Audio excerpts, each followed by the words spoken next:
Fruits Basket is hitting that dramatic sweet spot that I crave in this series. I know some people, they fear the dramatic in Fruits Basket, and rightfully so. When you get a character like Octo as your antagonist, you're gonna feel a wide variety of emotions, ones maybe you don't want to feel, and you just wish everyone could have the romance that they desire or the future that they want to pursue. But for me, I'm like, give me that dramatic. I absolutely eat it up, and in doing so, you gave me probably the most memorable character backstory that I've seen so far in the Fruits Basket anime, and I'm really interested to see where we can go now that we actually have a deep enough understanding of Rin's character, meaning the interactions that we've seen beforehand are making a lot more sense and now going forward, especially seen by how Toru literally gave her that motherly love that she desperately has been craving for so long. I'm curious if Toru and her are going to maybe work together to find a way to break the curse, because honestly, their goals align. It's just a matter of, is she so broken and afraid that she's not going to trust in Toru even if she did this kind deed?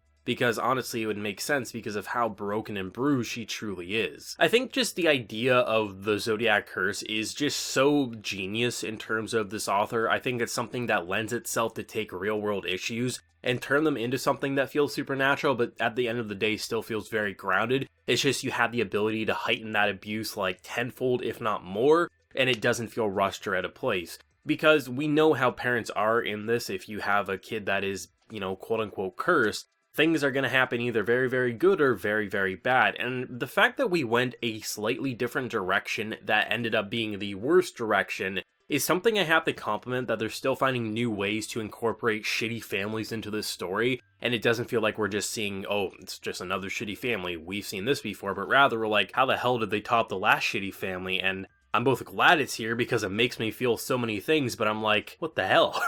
I love it. It's such an interesting feeling, and this episode definitely had me feeling a wide variety of emotions, and definitely cemented Rin as a character that I am so happy is a part of this show, and I feel so bad for her. In fact, she might be one of the most broken that we've seen up until this point in the anime. I definitely want to bring up the topic of abuse before we jump into the actual abuse that we've seen in this episode, because I think it's very important to compliment and highlight how Fruits Basket is handling abuse in a family situation, and how most manga, light novels, animes, things like that don't handle it right, because abuse is a very touchy subject, because unless you have first-hand experience, unless you've seen it firsthand by someone you love, or if it happened to you, or you're just very knowledgeable on the topic and you're respectable for the topic, it's hard to write it and not make it feel like you're victim blaming or you're saying this is a solution. It just causes a lot of conflict, and it's usually best to just not even try to write abuse unless you really know you're gonna do so with grace. And I don't know about this author, I don't know what she's experienced, but I can definitely say she's doing it with such class. I have to give her praise. And the fact that the studio is clearly adapting it with just as much respect in mind is something I have to commend here, because this is incredible that you were able to portray an actual abuse family story, and rather than just doing what a lot of these authors would do, where, okay, the family hit her or threw her around and verbally and physically abused her to break her mind, that's usually where it stops. But this episode went an extra mile, and that extra mile makes it feel like someone who understands not only how to write, but also understands that this is a touchy subject and you want to do it with class. Rin's character is fragile. That's the best way to put it. She is broken and bruised, that she had this kind of picture-perfect family. Felt like she was in a dollhouse. And the day she asked, why are you guys always happy? That's when they snapped, because they knew they had a cursed child, and they're like, if we put on this face, it's fine. We can just lie to ourselves, lie to her, and nothing will happen. And as soon as she triggered that, they snapped and couldn't go back to it. And the fact that they were able to portray not just like, oh, he was punching her in her face, or the mother was pulling her by her non-stop, throwing her against the wall. There was definitely hints of that, and it probably happened a lot, but the main thing that broke her was the neglect. And that's an important thing. I think a lot of times with authors, they try to go the route of physical rather than emotional, and sometimes emotional can be the worst. I'm not saying physical can't be, in fact physical can a lot of times be the worst depending on what happens, especially if they go down the sexual assault route.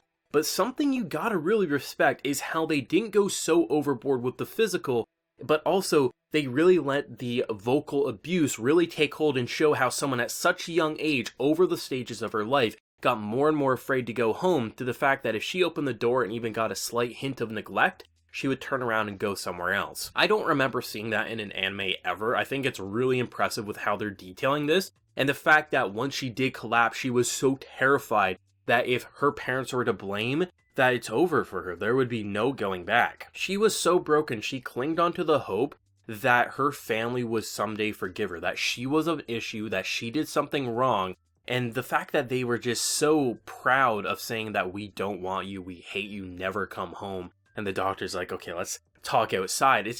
It was such a, I don't even want to say I was pissed off, I was just sad. That's the best way to put it. After seeing everything we've seen with the Soma Curse, it's no longer rage, I feel, it's just disappointment. It's disappointment that this can happen, and that's why I really appreciate having a child's innocence just be pissed off, because I feel like, similar to the adults in the room, they're just like, why does this have to happen? And you just don't know what to say, and then you have a just rage-filled child be like, you are an absolute piece of shit, and I'm like, I agree, Haru. Thank you for that. And that's really nice with how they're able to portray it, and something that's even better about how they've handled Rin's just neglect and just PTSD and things like that, is not only just how they directed that family abuse and what led her to be so feel like she's worthless, is how they handled an abuse romance relationship. And this is something you gotta give a hell of a lot of praise to, and I want everyone to give a lot of praise to this. So many times where you have an abuse survivor and they have like a romance plotline or subplotline, whatever it is,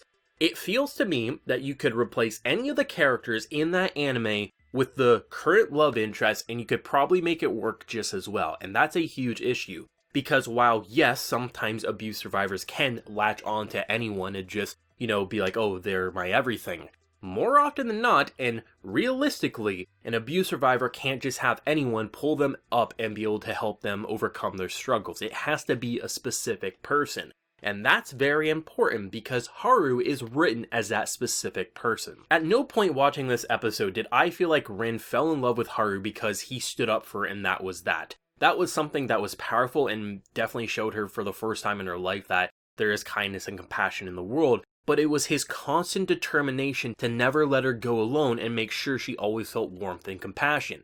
That is what separates the true authors from the fake ones. Because so many times I have seen someone who's been physically or emotionally abused in not even just with anime, just stories in general, and you just look at the romance and you say you could take his best friend and replace and do a little swap and you can make the same story work. And that's an issue because true romance between abuse survivors would not happen that way. You have to have it be a specific person with their actions over a long period of time to give them that confidence that they can trust in you, and that's exactly what we saw with Rin and Haru, and that is masterclass goddamn perfection writing, and I cannot highlight how good that is. It is so refreshing to see authors handle that in such class. I think it's probably because, honestly, the manga's a woman, and I know some people may want to be like, okay, hold up a second, we're bringing gender into this, but honestly, yeah, I feel like women can just write emotions in a lot more natural way than I've seen a lot of times from men. Not saying they can't, but there is a difference too. That's why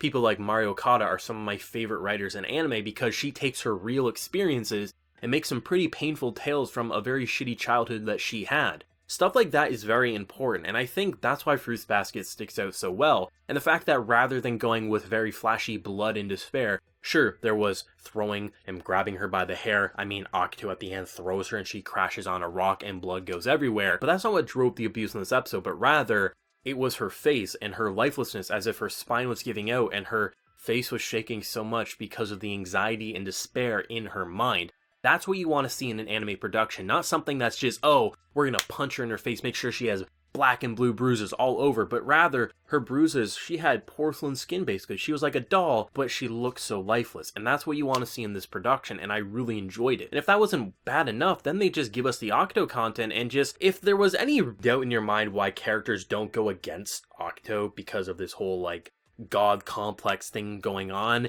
this shows it. There's literally someone who will toss you out a window and throw you on a rock, willing to kill you because you tried to take one of their possessions. And that possession is a person, a living and breathing person who feels worthless because of this leader. And I'm like, that's what you want to see. I don't think they needed that to make this episode a 10 out of 10 and one of the best that we've seen in the entire Fruits Basket anime, including both season 1 and 2, but it's something that definitely ties it together and really highlights why Toru needed to give her that hug.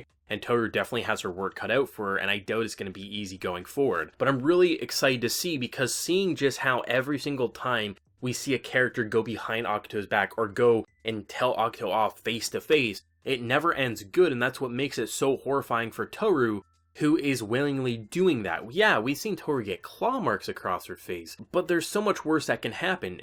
I firmly believe that Akito could snap and get a baseball bat and crack her over the head. I feel like that's an entire possibility if there was a baseball bat in a room and Toru said the wrong thing and they were locked in a room together. That is a possibility, and that's horrifying. This is someone who's deranged and a lunatic, and if anything, it feels like the most cursed out of anyone we've seen in this show, whether figuratively or literal, and that's incredibly exciting. This was a masterpiece of an episode, and I am so excited to see where Toru and Rin could go going forward. I kind of expect Rin's gonna run away still. At the same time, though, I'm hoping that they can maybe find a middle ground and kind of share their information, because Rin's firmly believing that Shigure is hiding something. It's possible, but at the same time, that's probably the character it's hardest to read, because you never know, is he telling the truth and making it seem like he's being shady, or is he actually hiding something? And because he's always doing that, you never know what he's thinking, and that's an incredibly powerful tool that this anime has going for it, because you still don't know what to think about someone who's been an almost father figure, brother-like figure to Toru and many others for so long. Let me know your thoughts and feelings down below. Favorite moment, and what did you think of learning about Rin if you've had no experience with the manga? Whatever you're feeling, do let me know. If you enjoyed the video though, be sure to leave a like to show your support, and remember to hit that subscribe button if you happen to be new around here. So until next time everyone, please take care and have a good one.